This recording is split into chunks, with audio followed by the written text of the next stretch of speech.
Welcome everybody to our first town hall for the Internal Operating Procedure Task Force. I am Glen McClain. I'm the vice speaker. Heidi, do you want to introduce yourself? Hey everyone, I'm Heidi Ventresca. I'm the speaker. Are you going or am I? We'll be going over today the proposed changes that the task force has been discussing over the past few weeks. And with that. All right. So first to clarify, one, we're not going over this in order from top to bottom. We decided that because we do have the shorter policy cycle and because there are sections of this that are relatively benign and it's just things that have to be in bylaws because bylaws are bylaws and there's some stuff that affects students greatly and are very contentious. We're pretty much going from most contentious to least contentious. Therefore, we'll kind of be jumping around. So tonight we're going to be covering the red sections, the orange and part of the orange, sorry. All of the red and part of the orange. And then number 6, elections, it's in gray. That is the one that we passed at A22. So that is done. That is just waiting for the rest of this to be completed so we can wrap it up and send it to the Board of Trustees. But 6 is done. We're going to cover the red sections and part of the orange tonight, and then we'll continue on at our next town hall.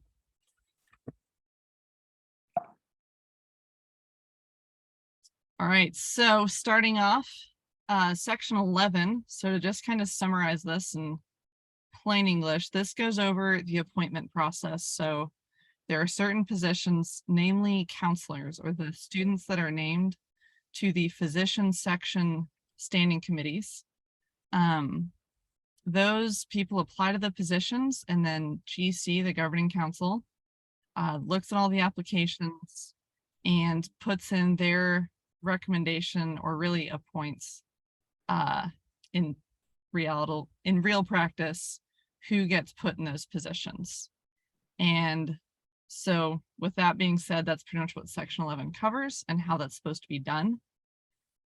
The language that we have adopted thus far as the IOP task force clarifies the ineligibility criteria for medical student appointees who can and can't apply for these.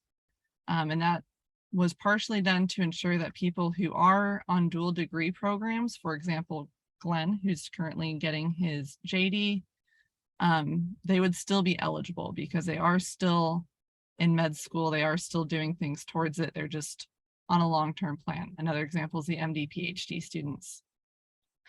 And on this, we received feedback that students who take significant time or greater than 6 months away from their education to focus on medical, mental, or personal health should not be eligible for highly coveted positions within the MSS. In addition, that being said, in addition to the dual degree programs and similar things that are protected, we included medical leaves of absences as well. And so some of the feedback is that maybe students who are dealing with that don't need to deal with upper level AMA issues. And then this next part is previously the task force adopted language, so last semester, that required GC to solicit input for appointed positions from the MSS caucus, or essentially, instead of the GC just kind of behind closed doors, deciding who these appointed counselors should be, they needed to get input and feedback from outside parties. Right now it's written in that it's mostly to come from the caucus or essentially the RDs and ADs. And the feedback we got from that is that instead of doing that, GC should instead host open online interview sessions that are accessible to the entire MSS, which is similar to what we do for the Board of Trustee position. And it was because there's concern that anonymous feedback has potential to become misused, or essentially people could weaponize the opportunity to provide their feedback to the GC. So that being said, we're going to go forward and look at this actual verbiage. I am not going to read it word for word. I won't bore you with that. But within 11.1, that first paragraph, that pretty much just says GC is responsible for student appointments to the councils and national committees. So what I mentioned earlier, no change has been made to that. 11.1, that first paragraph stands. Then the next one, the first paragraph that's underlined, this is what pretty much says that GC has to get input from caucus to choose these appointments. And right now it is listed that it come from the caucus. So that feedback about opening it up to the entire MSS is a recommendation, but has not been voted on by the task force. So the way it's currently written, when making these appointments and recommendations, GC has to consider aggregated and anonymized comments from the caucus, and the GC is responsible for maintaining the confidentiality of all of the candidate applications, as well as who provides feedback. Like, we get to know, but no one else gets to know who did or did not speak on behalf of anyone. We did leave it kind of open to how the GC wants to do it, the way it's currently written, but there's that. And then the second paragraph that's underlined, 11.1.2, it just clarifies who can and can't have communication between the candidates, the GC, and caucus. It pretty much says you aren't allowed to campaign. It's like GC positions like speaker, vice speaker, etc., are typically done on a campaign basis to the masses. This is forbidding that, and that it's supposed to be application based and kind of one-on-one feedback based. Next. All right, 11.2. This just references back to section 6, which is already passed, that's editorial. And then same with 11.3. As best we can find, this was a sheer oversight and a mistake. Those bottom 3 councils were not originally listed in our IOPs, even though they existed. We added them to it. That is, nothing changes by adopting this section. Next. And then again, the rest of this, the rest of 11.3, this is what's been there. This is what's standing. We have not made any meaningful changes. I will say the one thing is, throughout this, we have been changing everything to gender neutral language, and we're not going to bore you with specifying where that occurred. But just know that if we find a he or a she or anything like that, we're changing it to they, their, etc. So, and we're considering all of that to be friendly edits and not worth your time. Next. We keep going. All right. All right, 11.3.5. This is just more clarifying language. Technically, it's more of a recommendation in most situations than it is a true appointment. It's just that more often than not, they take our recommendation as gold, and that's who it becomes. So we just specified that.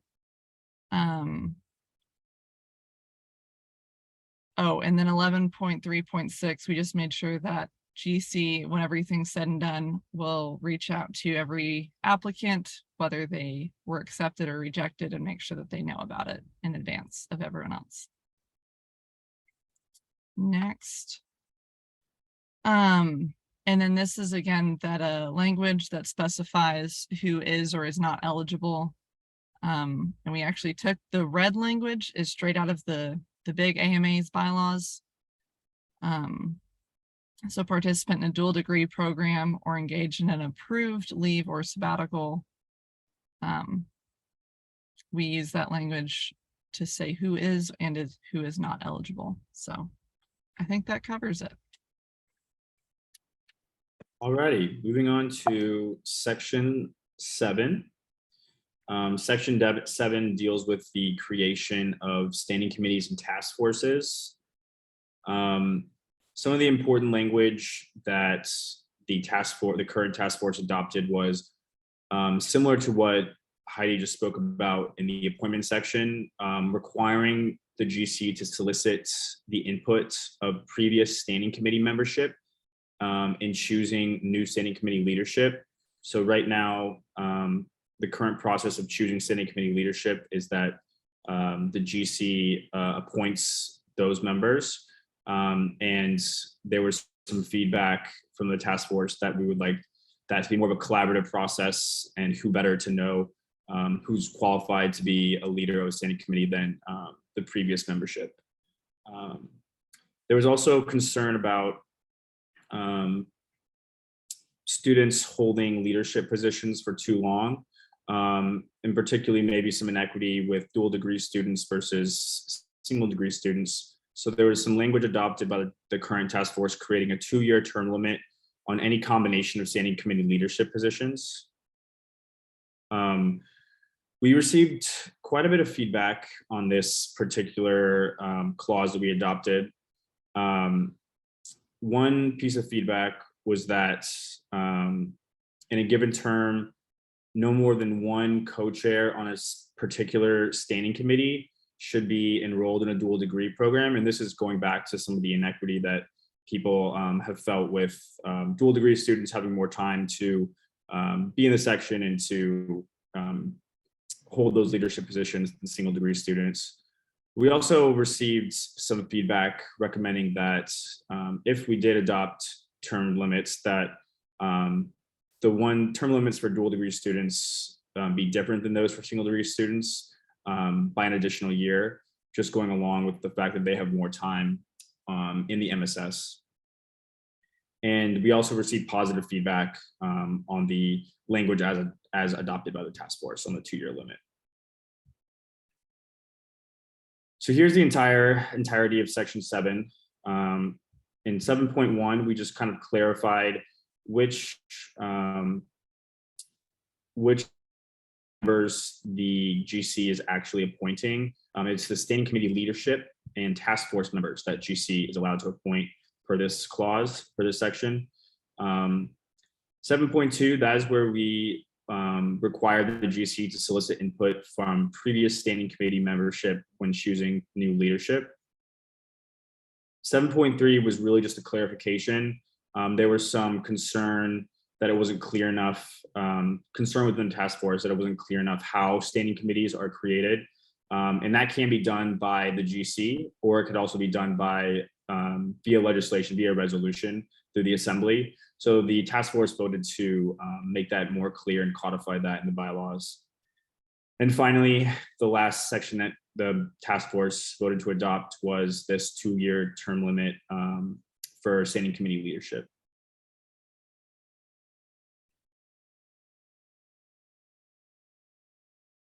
All right, so this is not section 4 as a whole. These are the 2 kind of subsections that are relevant to this topic of kind of GC and appointments and term limits. That's why they're extracted. So section 4.5 is specifically governing council term limits, and 4.7 is a limitation on total years of service. So there was ample discussion on this topic. There was some members that wanted there to be a maximum tenure of 1 term per individual for any GC position. So for example, me as speaker, if this was the case, I would not be eligible to ever be on GC again. Whereas there were other arguments that, you know, me as speaker, I could be on GC again, but I can't be the speaker again. I could run as a delegate, I could run for chair, etc. I just can't maintain the same position. So there is strong arguments both ways for that. That's what that second bullet point is saying, that they can't have the same position, but they can be on it again. The comments we got, again, argued it strongly both ways. Ultimately, I will still go over the actual language briefly. This was tabled, no motions were passed, so we are still open to additional feedback on this. And part of it is that we're going to go back and look at the data of how often has this been happening? How often have people been on GC multiple times? Have they been in the same position, different positions, etc.? And we do have that data, and it is waiting to be discussed for our next meeting. So here it is. This is 4.5 specific to GC. Again, gender neutral language. No one worry about it. This is how it is currently written and amended by last year's task force. And that is specifying that you can run for a new position. However, So you can be on GC for 2 years, but you cannot be in the same position. That is how it stands now. And then 4.5.3 specifies that it is only 2 years, though. You cannot come back for a third position. And the one exception to this is those who are chair, because you are chair-elect and then your immediate past chair. That doesn't really count for this language. Only your year as chair is included. So if you were speaker and then you went to be chair, you're not dinged for the fact that you have to have a third year of immediate past chair. So we excluded that issue. And then next, so 4.7, this is talking about total years of service, essentially at these higher level positions, be it GC, Board of Trustees, counselor, etc. Again, we excluded chair-elect and immediate past chair. Only your year as chair counts. Otherwise, you're just immediately banned from everything. This 4.7.2 pretty much lists out what positions are included in this. It's what I just said. And again, as of now, will you go to the next slide? As of now, pardon all of the edits, it says that you're limited to a maximum of 3 years. So for example, as written now, you could have 2 years on GC and then go be a counselor to one of the physician committees, or vice versa. You could be 1 year on GC, 2 years on committee, or you could throw a year of Board of Trustee in there, etc. But of these kind of high level positions, you are currently, as written, capped at 3 years total. And I think that's it.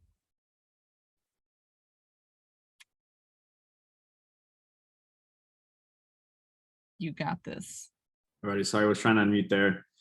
Alrighty, so our last section that we discussed as a task force was section 7, which deals with the assembly.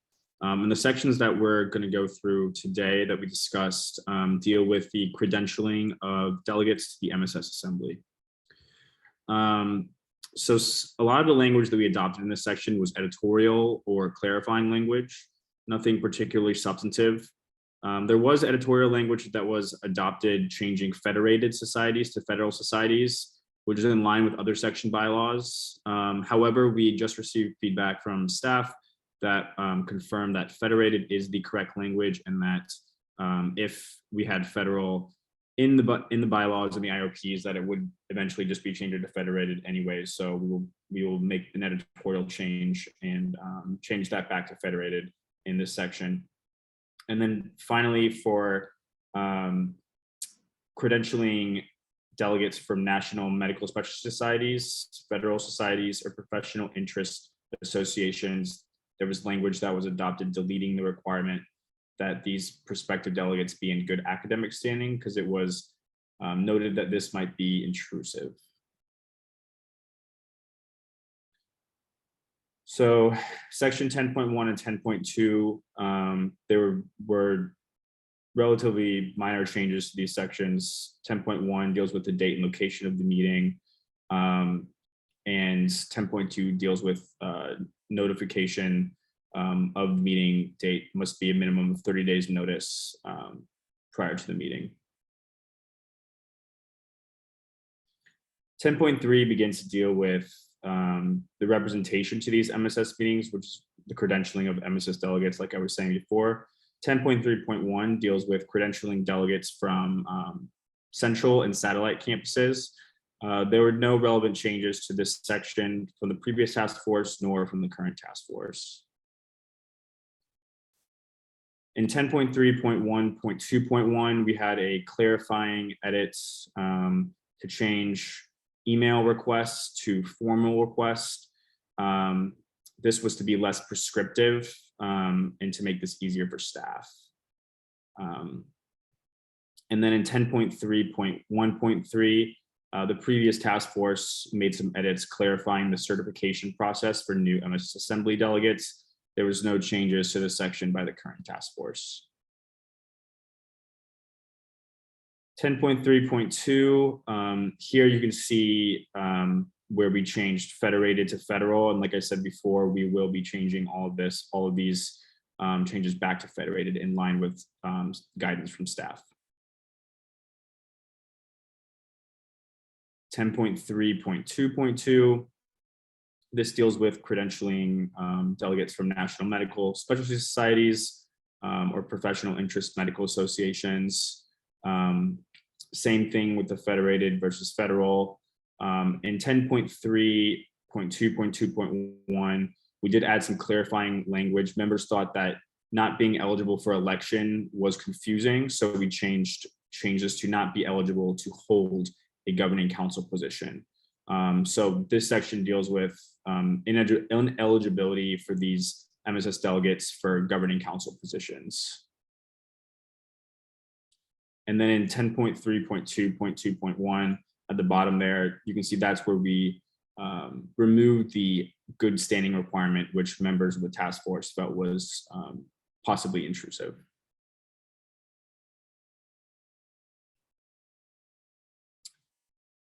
So those are all the changes that the task force has deliberated so far. And I'm going to stop the recording here, and now we can field some questions.